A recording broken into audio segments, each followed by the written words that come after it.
Welcome back, everybody, to another exciting Duckman Cycles VW Garage. I'm back with the QUACKENBUSHIng. For those of you who don't know what this is the shifter shaft bushing that goes in up underneath the shifter on your Type 1, Type 3, and even some of the earlier Type 2s. I think things use them too, Carmen Gias, and a bunch of other Volkswagens that don't have model numbers.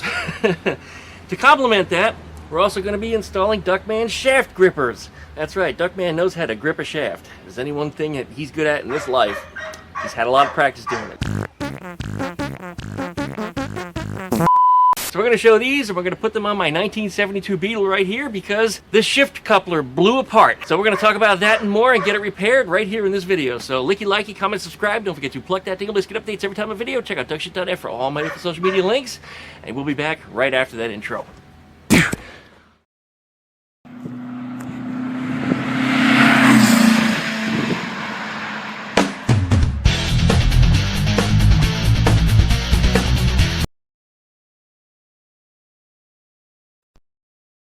Alright, so here we are. Here's my QUACKENBUSHINGs. I've made a whole bunch of them because over the last couple months I've been doinking around with different processes, and you see how ugly they are from the first ones that I started building to this really nice refined piece that's going to be going in the car right now. And I'm so happy with this as a result. These work out so much better. Now this is the hanger in the tunnel. Your shifter would normally sit on top of this, and your bushing would go into this hole.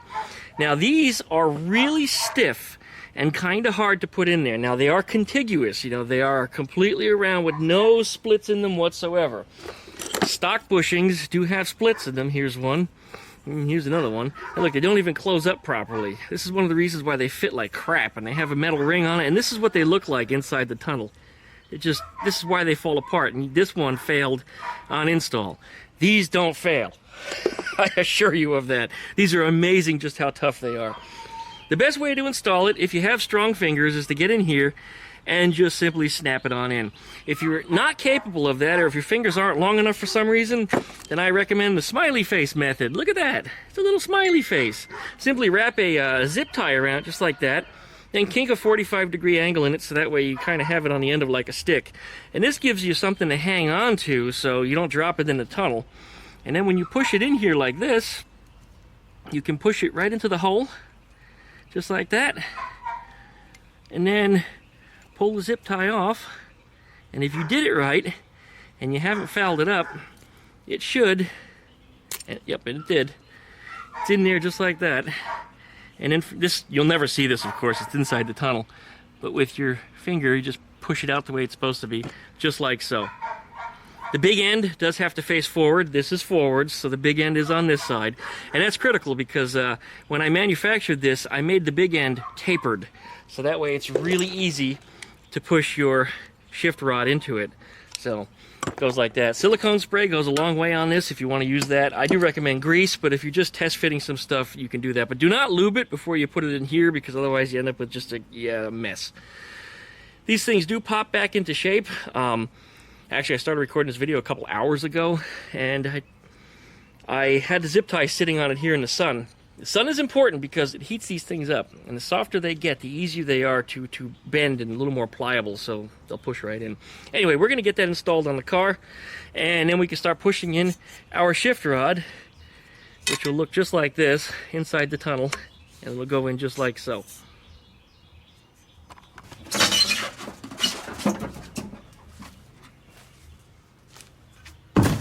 Now from here we got to remove 3 covers. If you have a long hood early Beetle, this cover doesn't exist. If you have a Carmen Gia, you go through the horn hole. But this is an 8mm. This one is a Phillips head. Down underneath the car here, we have our last plate, which is 2 10mm. Remove all of them. All right, there we go. Now we got a straight shot to the shift rod. Goes right in there. I wonder if the bumper's going to be in the way. Pretty close. Some cars you do have to remove it, but we'll find out on this one. Anyway, let's get the shifter out of there. All right, shifter comes right out. Oh, those are not 13s. Son of a goat shit. Looks like they might be 12s. All right, let's try again with the 12s. Duckman with the impact, stripping out his bolts. And the shifter is out. And there's our shift rod right there. That's a little cup that the shifter ball sits in. Alright, the other night, late at night, on the way home, it was my birthday. Look at the way the sun is shining directly on it. How do you get that lucky with lighting? I never do. Anyway, I discovered this thing fell apart. And yeah, I know the shaft is red, and I know these pucks are red too, and those are usually the ones that fall apart. Now, I have some that are like 30 plus years old that are just fine. In fact, I just pulled them out of Ruby because they were in there for the longest time, and I was concerned that eventually they would fail, but well, they're quite old. But as you can see, it's already starting to come apart. The lag screw, I'm going to call it a nut because that's essentially what it is what binds us all together, and the lag screw goes in here. A lot of the parts got lost inside the tunnel, and I never found them, so I just pieced it back together the best I could with what I had. And as you can see, it's already starting to come apart again because it's not secured. So we need to pull this off here. I need to get that out, and then this shift rod should fall out. Then I need to remove this square-headed grub screw after I cut off the safety wire, and the entire coupler should come out as well. Here it is. And then this should fall out. And that's what it did the other night. It was down there in the bottom of the tunnel. Once I get this all out of there, I'm going to reach down inside and see if I can actually find the old grub screw. It would be nice to have it. Or maybe it didn't exist to begin with. This thing was always a little goofy shifting, especially with going from the first, second row to the third to fourth row. It always left to right didn't want to work. Front to back was always fine. And that's a symptom of that nut coming out, because one of the pucks will just be floating and it won't actually be locking into place, so the shaft will twist in place inside the coupler. Alright, well, that's where we're at. The coupler should, or the shaft should come out of the car now. Now what I do is once that's out, I will throw it as hard as I can. And sometimes, if I'm lucky, it'll go all the way to the front of the car and I can reach in the hole up front and just kind of lift it out. But we'll see. We're going to do the best we can. Alright, as I said before, I was going to get my hand in there and launch that shaft forward. That's exactly what I did. And no, it didn't come out this far, but it became really easy to reach. So it was just inside the third hole. Third hole. Just on the inside there, I was able to hook my fingers around it and pull it up and out. So here's the shaft. And as you notice, the bushing is shot on it anyway, which doesn't surprise me in the least, because these are absolute trash. And as you can see, they don't even close. That seam doesn't even close. Just the worst. So what I'm going to do is I'm going to polish this down. Good thing there's no dents or there's no bends in it like we had on Ruby, who's sitting right behind me here. Sorry, Ruby, we still love you. I'm going to polish this down so that way there's no paint left on it in this general area, because I don't want that getting up inside the Kraken bushing. It might cause it to, I don't know, shift a little stiff, or maybe the paint will cause things to bind up, so it's probably just better that I just clean it. You know what, there is a little ding right here. That's interesting. Is it bent though? No, it's not, but it is dinged. It might be something I'm going to have to replace in time. Anyway, snap off! There we go. I polished my shaft. Another thing I'm good at. This on the bottom here actually is not a bend. Rather, it's a worn spot, because I'm supposing that that's where the shift bushing should have been. That was not. So it was riding inside of that hanger, and it wore a little spot here in the bottom of the shift rod. It should be okay with the QUACKENBUSHING, because the QUACKENBUSHING is pretty resilient. It's rubbery, so it's stretchy, and it'll compromise for any fitment issues you might have. This red shit hanging over here is driving me nuts. This car has so much weird red stuff underneath it that I decided to stick with the theme, and I installed a cherry bomb style glass pack on here, which I've been so happy with, because the old tweeting exhaust, which happens to be the same model that's on here, is the worst thing on my ears ever. So this one sounds more like Ruby, a little quieter, much quieter than Ruby. Okay, another glass pack. That was an empty one though, and that sucker with all the tariffs on it cost twice as much as the Thrush glass pack does that's on here. So I picked it up from a local all parts place, got some stainless steel clamps for it, and put it on there, and I'm quite happy with it. Anyway, we're ready to put this thing back in. What we're going to do is we're going to grease it as we slide it in. Now, I know it's painted and stuff, and really the grease only matters right up here, because that's the only part that's really going to be, like, living inside of that bushing. But while you push it through the QUACKENBUSHING, you do want some kind of a something on there. So you don't need to put a ton on it, just a light streak the whole way down. And being this does have paint on it, which shouldn't be painted at all. It's probably going to make a bit of a mess out of it, so, well, we'll see what happens. I'm not even going to bother to clean it or polish it down any more than what it is. We'll just shove it in. And yes, these are supposed to be bent. You see, it's got a little bit of an upward bend in it. That's normal, because it has to clear your e-brake components right here in the middle, and that's the reason why it has that shape. So, okay, let's get it put back. Let's get it put back. All right, for the second part of our install, we're going to be installing Duckman shaft huggers. If there's any one thing that the Duckman knows how to do, it's how to grab his shaft properly.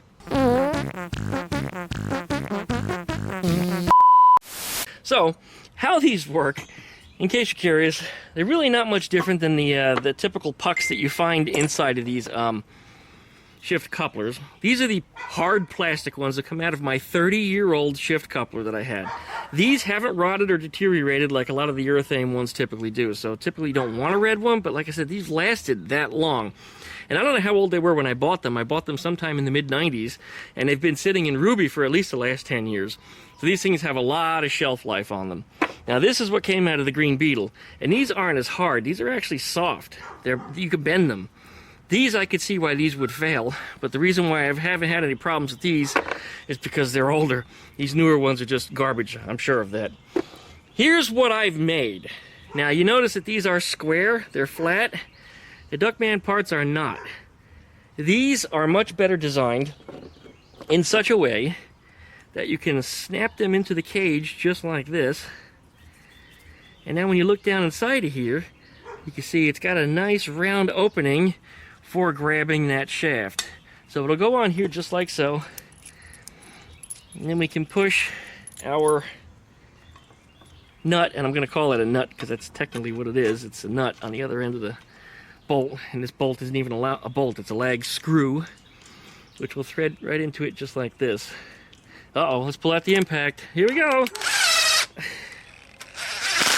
There it is. So now it is hugging that shaft the whole way around, and it makes this a nice stiff piece. In fact, it's not even all the way tight yet. Let's tighten it up just so I can show you just how snug this thing gets. There we go. Now it's on there tight. Now it doesn't want to move, wiggle, anything. It binds up real good because it is still a soft, rubbery component. It will minimize vibration, which minimizes noise. That's very important to me because these rods sitting down in your tunnel will act like a giant speaker. And it's especially obvious on a Type 3. Now, there are guys out there that make brass bushings and bronze bushings and super hard urethane bushings and stuff to modify this stuff, and even shift couplers that are made from solid machined steel. Or an alloy, but nonetheless, solid. I don't care for that because they're noisy. Some people say they don't hear it. No, I'm not deaf. I hear it. I hear a lot of different things. So I care not for that. So to have everything rubber mounted, especially on a Type 3 where the entire rear end is rubber mounted to begin with, is very important to keep that car quiet. So this is how it's going to go in the car. This is how I'm going to install it. Since the shift rod is already installed, all I have to do is turn this sideways like so, and then run the impact on there and tighten this thing on, and then shove it up onto the transmission input shaft. And right here, you will then tighten down your grub screw. And as an added bonus, I drilled a hole through the grub screw so that way I can run a piece of safety wire through it so I don't go and lose the lag screw all over again like I did previous. Because that was ass. And I tell you, I've never ever lost one of these, but these always come out on me. And I've run these without wire. And still they haven't come out. But like I said, these are always the ones that fail on me. So now they're not going to fail anymore.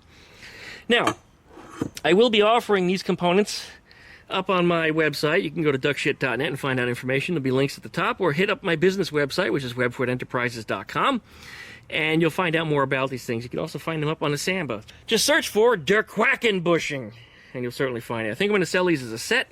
I think a set would be the best way to do it because shipping is just so damn expensive. If I ship this, it's like 20 bucks. If I ship this, it's 20 bucks. If I ship all of this, it's still 20 bucks. If I ship everything you see here on the tabletop, 20 bucks. It's stupid what the Postal Service charges nowadays. So to put it in a box and to get it shipped, it's going to be 20 bucks no matter what. I might as well just give you a whole package set. Prices are still yet to be determined. I will be starting to sell these soon. They should be ready for Christmas.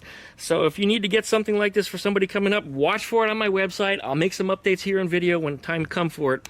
But yes, Der QUACKENBUSHING will be sold as a set which includes Duckman's shaft huggers. Oh, Duckman, you know how to hug a shaft, don't you? Yes, I do.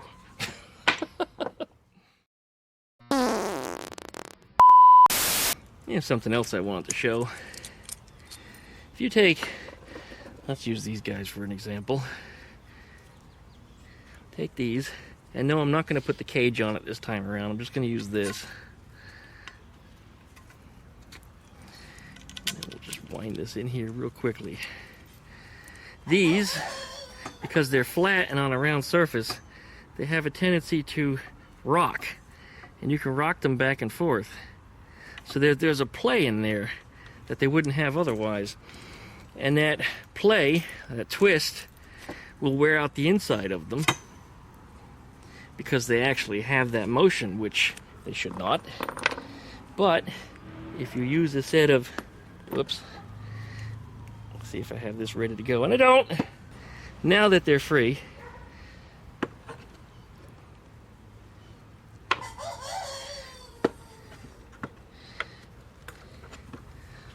if we slide these over here like this, they don't rock, not at all. The entire shaft goes with it. Yeah, they can't rock because of their shape. No rocking whatsoever. So I think wear and tear on these is going to be much lesser because they're much more robust of a solution. And I think this is solving a big problem that these cars have had since forever. You know, there they are. The QUACKENBUSHING plus Duckman shaft huggers. Whoa! Alright, if you didn't screw up and you got the cup still facing up and didn't install a coupler with this facing down, ask me how I know. Yes, I've done that before. Then your shifter should be ready to go in.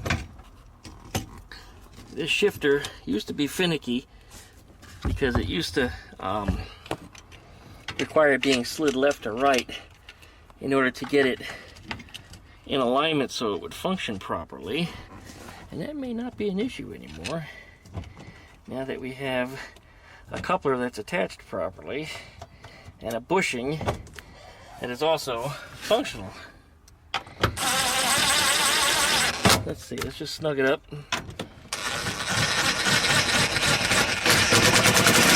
Duckman with the impact, stripping out his bolts. Ah, yeah, okay. Oh yeah, this feels good. In fact, that's all the gears. Very clearly a separation between first and third. And then there's reverse. And just to see if we actually do have reverse. Yep, that's reverse. And that should be first. Yep, that's first. And then if I go over here, fourth should barely move the car. Ooh, that wasn't it. Hang on. 1, 2, 3, 4. Yeah. Yeah, oh yeah, that was fourth. Okay, I think we're in good shape. Put the stupid thing back on here. I hate these things. Ruby has such a much nicer rubber boot that I don't know where the hell it came from. I found it in one of the cars. You know, I found a part number on it too, but I looked it up on the internet and it resolved nothing! Absolutely nothing! So, I don't know, I'll keep digging. I'd like to know where those boots came from. Alright, well, that should get us about squared up. I think we can go for a test drive. That feels really good, guys. Wow. Wow, nice and plush. I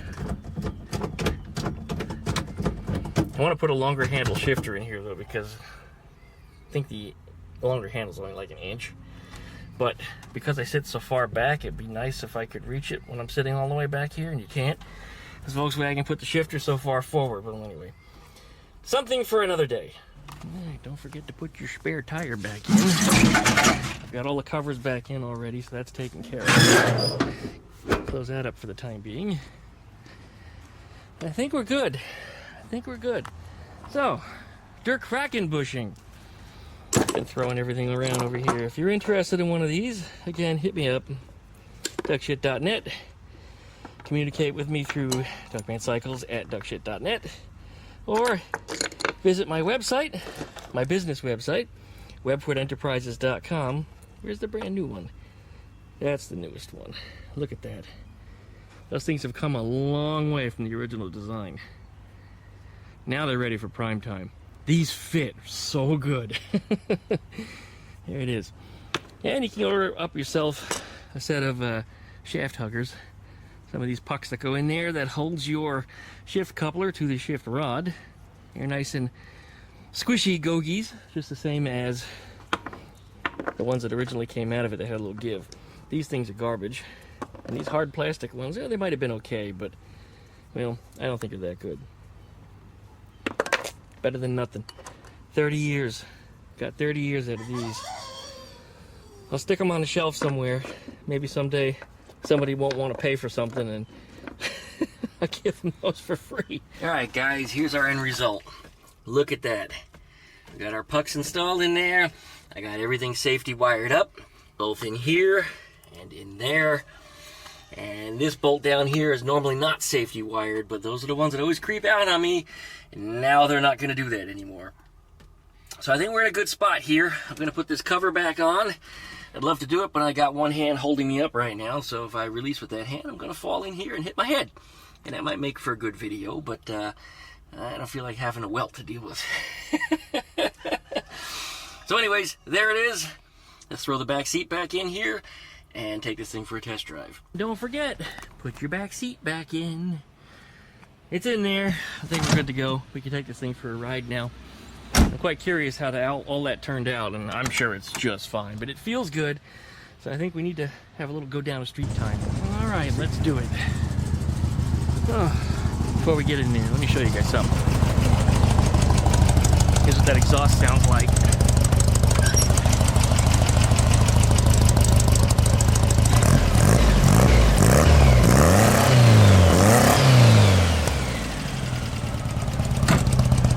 Good. Okay, here we go. Now just backing up to where I'm at. The reverse gear felt like it was in a different spot. It was actually a little hard for me to find, not because something was wrong, but because muscle memory is telling me to do something different. Here we go.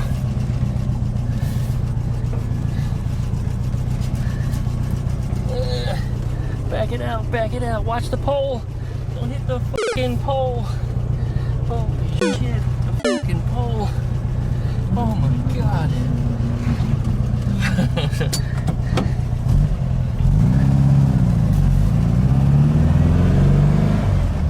Oh yeah. First to second, like butter. Third, like butter. Oh yeah, that's good. That's really good. There's fourth. Don't really need it, we're not going fast enough, but downshift was always a little tricky in here because it felt like the rows were either moving around by themselves or the shifter was missing the rows. It was a very peculiar feel, which I don't think is an issue anymore. Let's find out. Nope, I was able to drop it in the second easily. Very easily. Okay, I'm gonna say we're fixed. Rocking and rolling. I'm happy with this. Okay, we're going offline, and I'll see you guys in a minute. Well, that was a huge difference, guys, and that felt so much better than brand new parts. It's my parts. I'm gonna toot my own horn here, but I think I did the right thing, that's for sure. Again, if you're interested in parts like that, hit me up, duckmancycles at duckshit.net, or use the contact form up on my website, which is duckshit.net. Click contact. Or hit me up through my business website, which is webfootenterprises.com. There's a contact page up there just the same. Reach out to me. Those things should go up for sale, otherwise through a online store mechanism. Hopefully for Christmas. We should see them by then. So if you need to give some for a stocking stuffer, it'd be a good opportunity to do just that. All right, well I guess that's it for now. So thanks guys for watching. Licky, likey, comment, subscribe. Pluck that dingle belly so you get updates every time I up a video. Check out duckshit.net for all of my social media links. There's also other places to contact me about this stuff, guys. And we'll see you on the next go-around. Thanks for watching.